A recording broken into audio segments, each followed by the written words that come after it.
Hello students, आपका है MSc pre inner product unit 5 inner product. इसमें सबसे इंपॉर्टेंट टॉपिक आपका बेसल इनइक्वालिटी।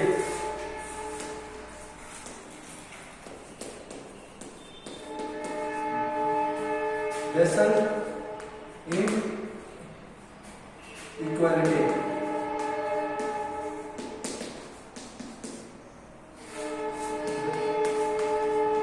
बेसल इनइक्वालिटी, ठीक है। इसका स्टेटमेंट देखिए। Statement if b is equal to alpha 1 alpha 2 and so on alpha m alpha m is any finite orthonormal set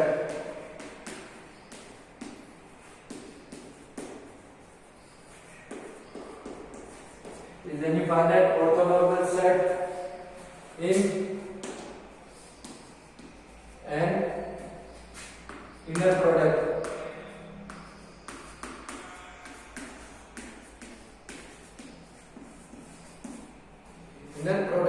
space V and beta any vector in V, then summation I is equal to 1 to n beta alpha I square less than equal to norm of beta square. Further,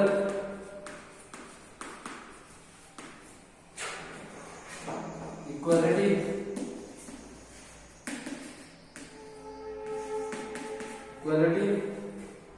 holds if and only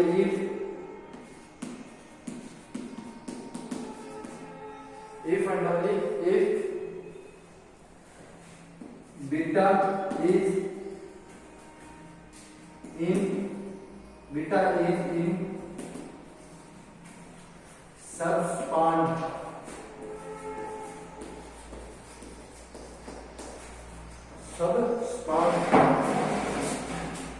by alpha 1 alpha 2 and so on alpha m.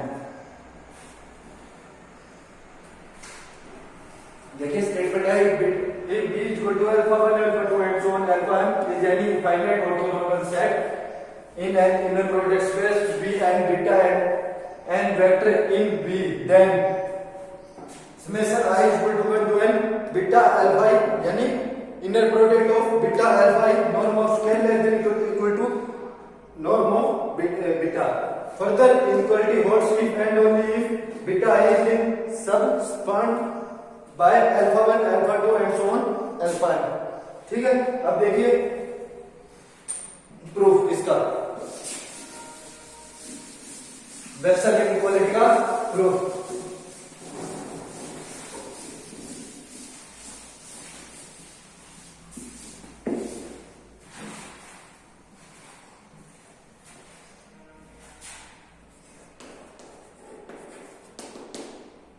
Proof. Consider the vector.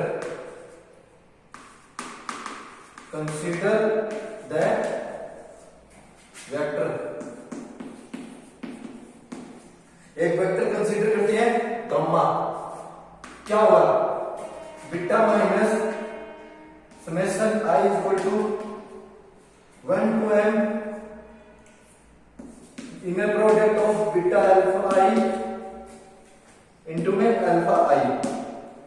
ये vector consider किया gamma is equal to beta minus summation i is equal to 1 to m inner product of beta alpha i into में alpha i।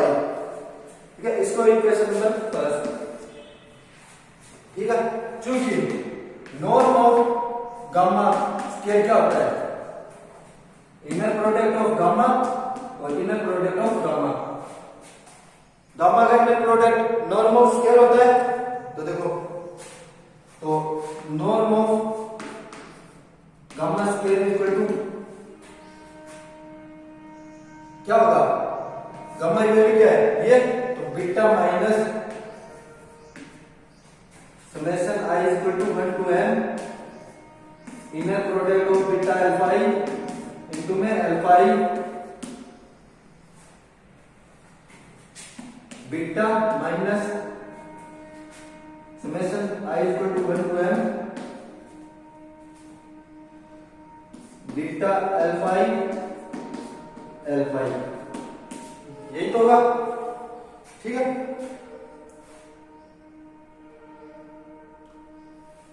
अब इस summation को i equal to 1 to m को j में convert कर लेते हैं। j equal to 1 to m beta alpha j alpha j। देखो beta minus summation i equal to 1 to m beta alpha i alpha i beta minus summation j equal to 1 to m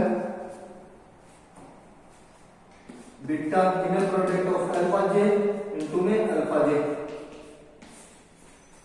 ठीक है, लिख दिया।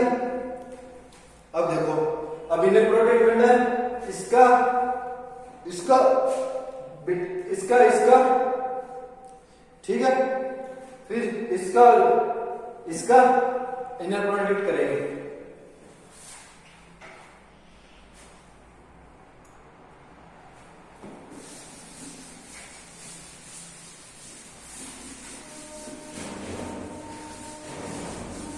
देखो inner product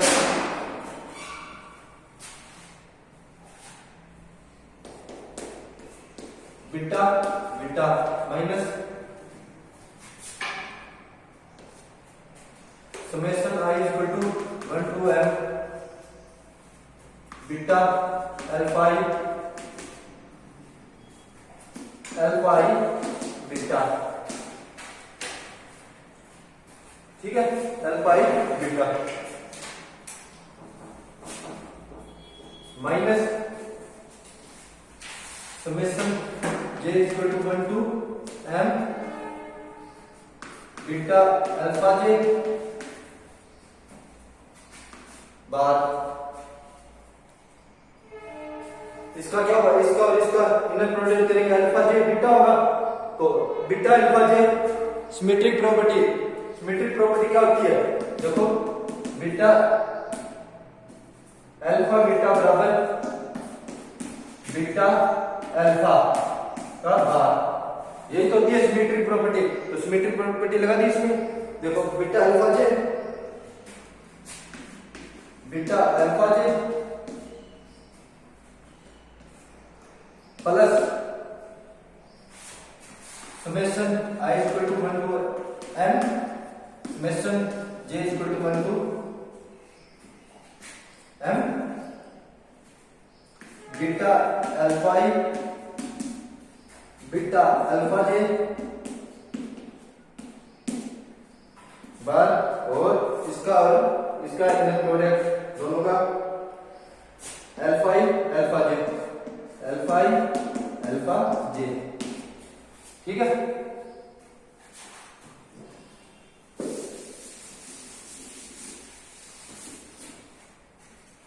अब देखो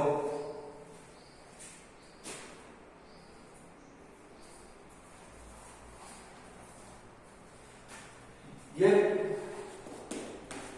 beta beta minus summation i equal to 1 to m beta alpha और beta, इसको beta alpha करेंगे, बार आएगा इसमें beta alpha beta alpha bar, क्योंकि सिमेट्रिक प्रॉपर्टी होती है अल्फा बीटा बराबर बार ऑफ बीटा अल्फा, ठीक है, minus summation j equal to 1 to m beta alpha they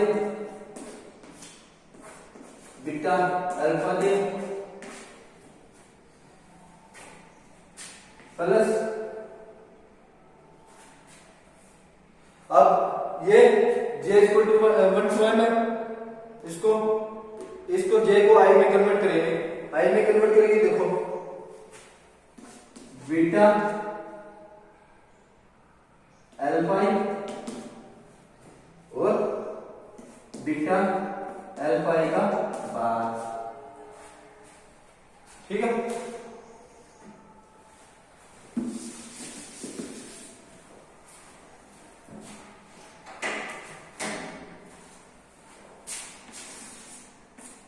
beta alpha का बार, इसको जे को आई में कन्वर्ट कर लिया।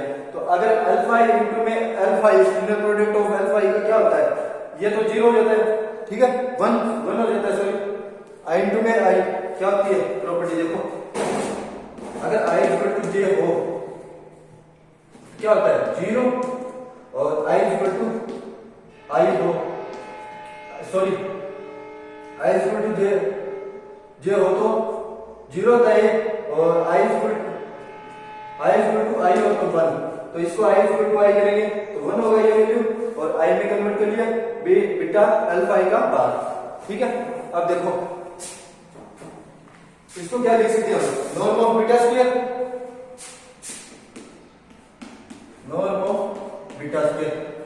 इसको क्या लिख सकते हैं, जेड इंटू में जेड बार को क्या लिख सकते हैं, मॉड ऑफ जेड स्क्वायर, यही तो लिखते हैं इसको। तो देखो summation I equal to 1 to m, इसको क्या लिखेंगे बीटा अल्फा स्क्वायर, ठीक है, minus summation I equal to 1 to m, इसको क्या लिखेंगे जेड इंटू में Z bar, mod of Z square होता है, तो इसको भी ऐसे लिखेंगे I equal to 1 to m beta alpha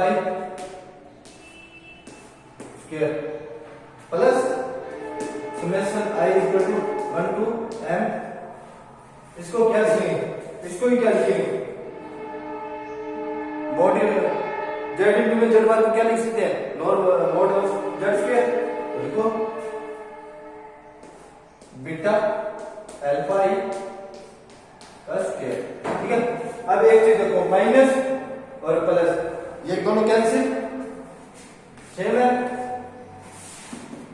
तो mod norm of beta square minus summation I equal to 1 to m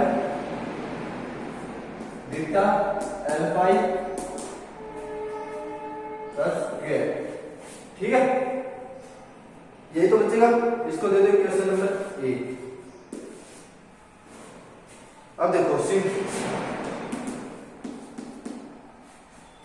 norm of gamma square equal to greater than 0 होता है for every gamma belongs to v, तो if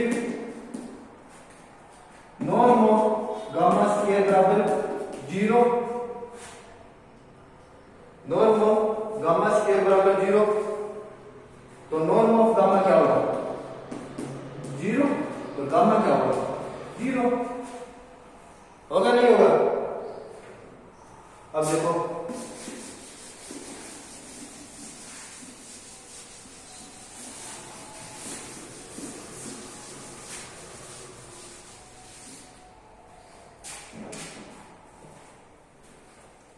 चूंकि norm of gamma square बराबर 0 है, तो चूंकि norm of beta square minus summation I equal to 1 to m beta alpha square is greater than equal to 0, ठीक है। तो summation I equal to 1 to m beta alpha का square less than equal to norm of beta square. इसको ले लो question number B. यही होती है अपनी basal inequality.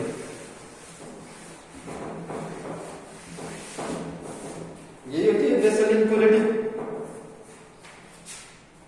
Summation i equal to 1 to m inner product of beta का square less than equal to norm of beta square. ये तो होती है बेसल इनइक्वालिटी।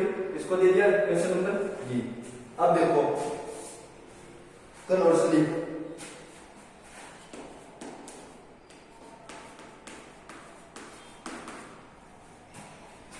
if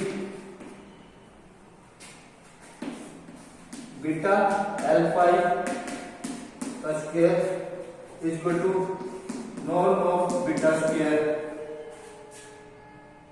एक लिखो इफ द इक्वालिटी होल्ड्स। अगर इक्वालिटी होल्ड करेगी तो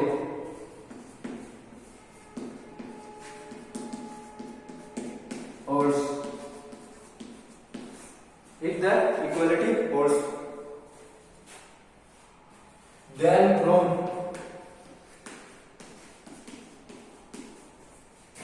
A we get equation number A से। ए क्या है हमारी norm of beta square minus summation i equal to 1 to m mod of beta minus beta alpha का स्क्वायर। ठीक है, यही तो इक्वेशन नंबर 1। देखो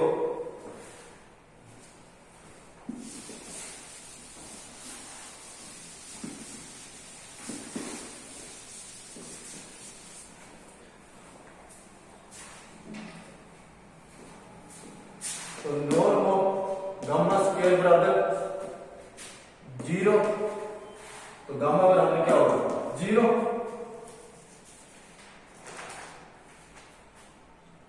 that is norm of beta square minus summation i equal to 1 to m inner product of beta alpha का square equal to 0। ठीक है, तो क्या होगा बीटा बराबर summation i equal to 1 to m beta alpha तुम्हें alpha i।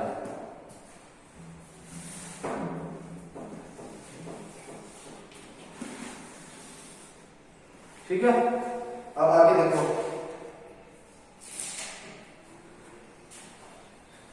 ठीक है, क्योंकि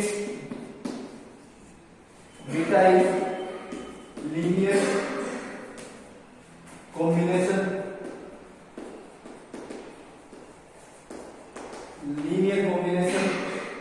of alpha 1 to and from alpha m if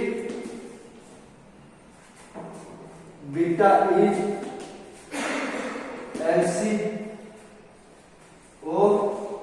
यानी linear combination LC of alpha 1 alpha 2 and so on alpha n, then we know that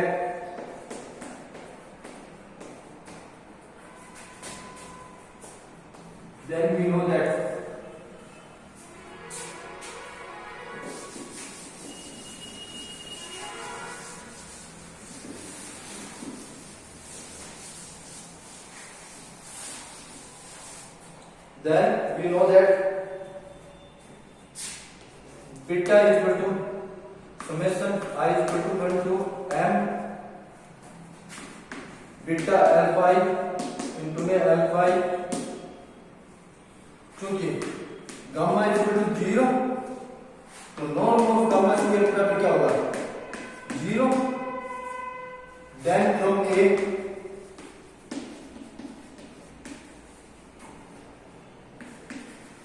A summation I is equal to 1 to m beta alpha का square is equal to norm of beta square, thus that equality